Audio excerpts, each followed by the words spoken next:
Okay, I've been able to do this video hands-free by crafting the iPod up on some sort of a tripod mechanism made of a cigarette pack, a small Mickey of whiskey, part of my hat, and the cap of this beer bottle. It's working pretty well. I'm in Amritsar, which is the city of the Golden Temple. One of the main attractions of India. One of the places that people actually come specifically to India to see this place. You know, so I'm pretty excited. It's 9 o'clock. So I was in Chandigarh yesterday, as I extrapolated in my video yesterday, and that was a bust. I really didn't like that city. I spent the day yesterday or today trying to get a feel for it, and it is the entire city is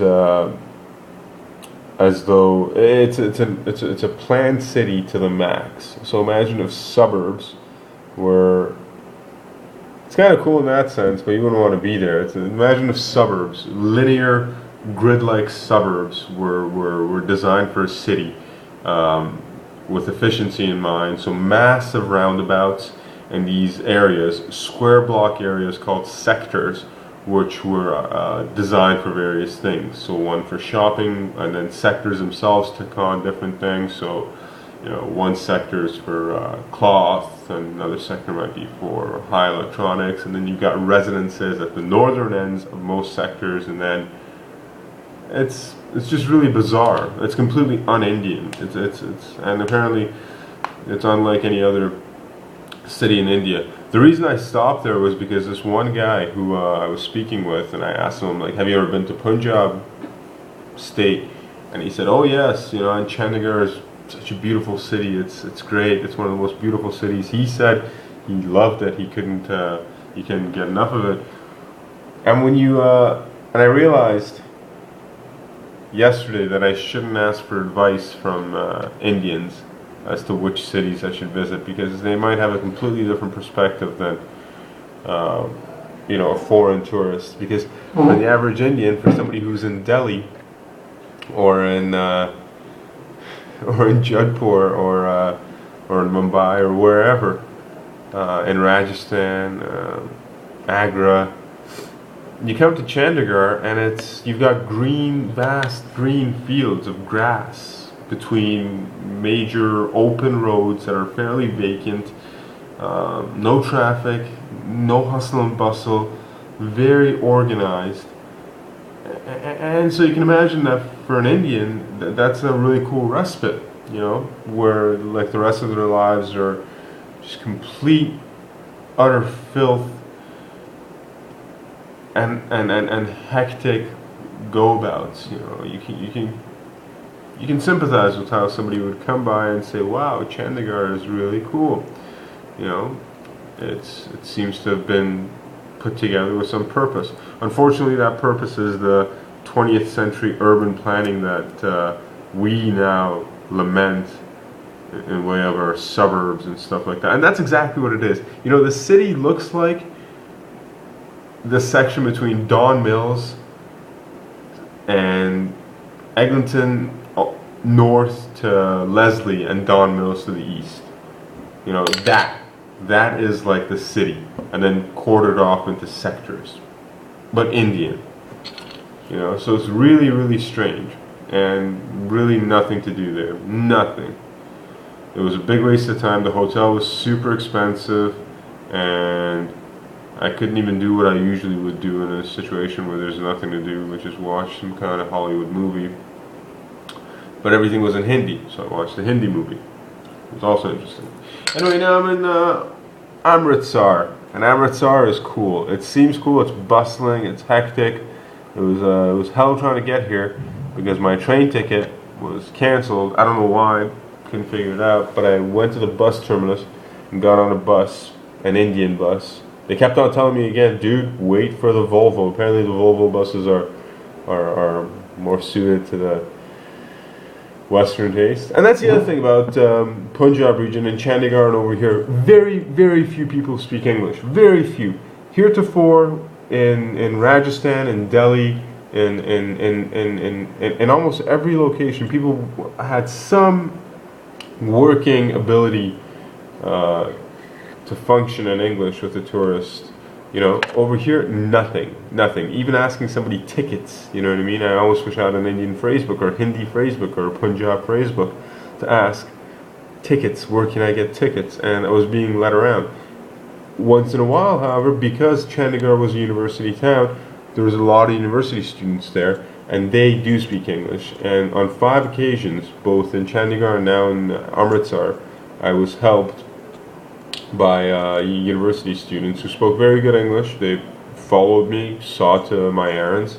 Like one guy, I just wanted to buy some beer at a store, came with me and stood by me, and like the guy told the guy this, the guy told me a price, and I was like, okay, just about to pay it, and he's like, no. He ussed them down like another,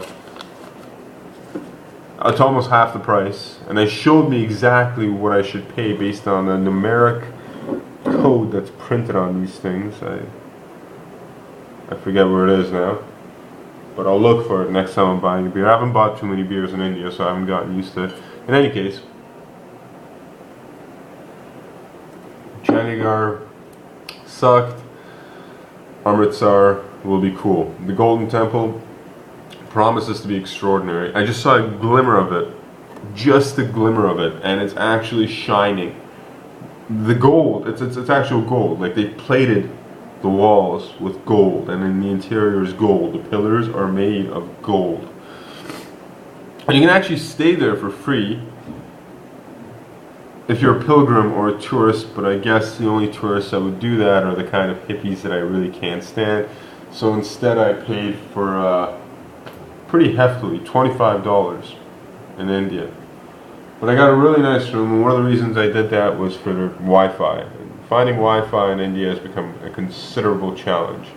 Considerable challenge and an expensive challenge, but it's not something that I'm willing to do without, because it's that comfort. The comfort of being able to listen to my NPR, listen to All Things Considered, or Which Way LA with Warren Alney, or To the Point with Tom Ashbrook, and of course, This American Life podcasts, as I go about the forts over here. Otherwise, I'd really feel alone. I mean, come on. You know? I need that. I need my connection. You know? Download newspapers, several newspapers on my iReader, and be able to read through them. It's essential. It's very essential. So, I'm willing to pay $5-6 extra for a place. I mean, this is a really nice hotel too, and I was able to bring the guy down from $35 to $28, which is all right. Which will give me, and they've got a good restaurant here with. I just went down there. It's gave me the menu, and they'll bring it up to my room so I can watch movies. So it's good. And tomorrow, I'm going to the Golden Temple, and I'm really excited for this other thing, which is, because I'm really close to the Pakistani border again, not too far off, I can take a jeep with a couple of the military dudes, or former military dudes that like run this sort of tourist operation, for Indians though. Again, very few white people around.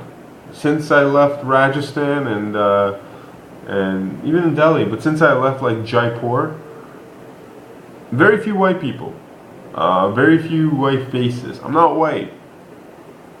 They look it, but very few white people, European people. But there's a shit ton of Indian tourists. Lots of Indian tourists, actually, tons of them. And they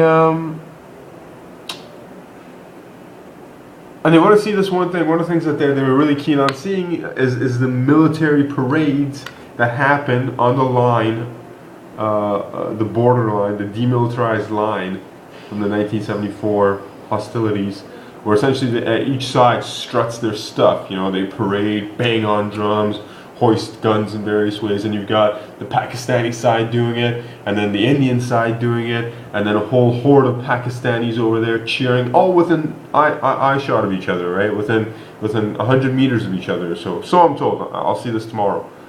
And And all this stuff happens, and there's hooting and howling, and it's kind of interesting because if Lahore, Pakistan, is 150 kilometers, not even from here. So the bus that I took from Chandigarh to here was 5 times the distance. So yeah, about 100 kilometers from here is Lahore, Pakistan. So it's very close, and the military installations are also very close by here. So yeah, I'm actually looking forward to that. I think there will be some good times to be had there. Yeah, it's interesting. Just inspecting the hotel room. Yeah, so that's what I intend on doing. Going to the Pakistani border, causing some shit, enjoying myself. In other news, it's getting cold. It's getting really cold. I'm gonna have to buy a shawl. I've already got a pea coat. Characteristic. I bought this in Delhi for $5. It's a Wrangler style pea coat, much like you would expect me to have. You can have the popped collar. There you go. Popped collar. It's cold, and it's getting cold. It's getting very cold, actually. And yeah, I'm gonna buy a shawl, maybe a pashmina shawl for, I don't know, $200 or something. They come and tell you, oh man, the pashmina salesman, pure pashmina. This is pure pashmina.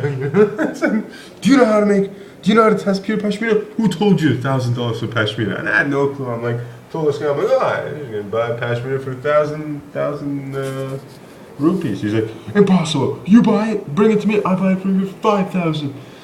He teaches me this method. Takes off a ring, and he pulls through a pashmina shawl effortlessly through that ring. And he's like, you know why? Because pure pashmina is the finest wool. I was like, all right, you sold me.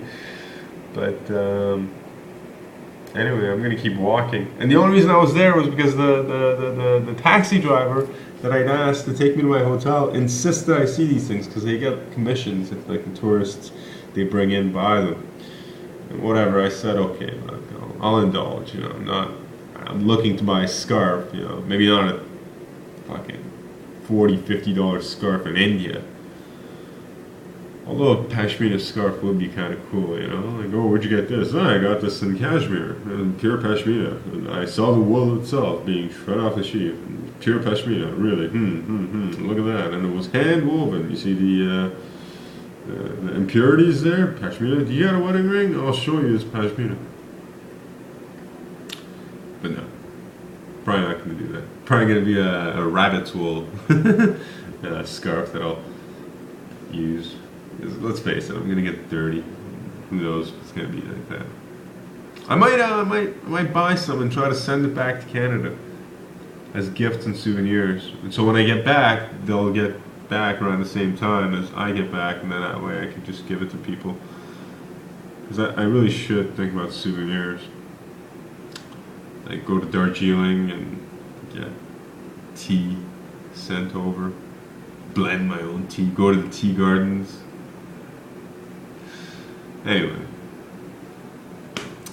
Oh wow, look at that, 15 minutes. As I get progressively lonelier, I start talking to myself to this video camera, knowing that no one is watching them. Or if they did, they'd stop at around the 3-minute mark. So anyway. Bye, Mom.